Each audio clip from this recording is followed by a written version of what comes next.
তোমার ভয় লাগে না? না, আমার ভয় নাই, আমার মৃত্যুর কোনো ভয় নেই। ঘরেও যদি মরতে হয় বাইরেও মরি। টিভি বা পুলিশের আর্মিদের কাছে বলবো যে গুলি কর, আমাকে গুলি কর। বাবা, আজকে যে তুমি এই আন্দোলনে এসেছো, কেন এসেছো? কেন আমি আন্দোলনের বিচার পেতে আসছি। কার বিচার যেতে? যারা অকারণে শহীদ হয়েছে, অকারণে শহীদ হয়েছে যারা। এখন তুমি কি চাও? এখন আমি চাই প্রতিবাদ।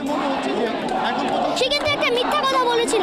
প্রথমে বলেছিল যে রাজাকারের বাচ্চারা কোটা পাবে না, মুক্তিযোদ্ধারা পাবে। আর আবার পরে বলছে যে আমি কি তাদেরকে রাজাকার বলেছি? তা তো নিজেই রাজা।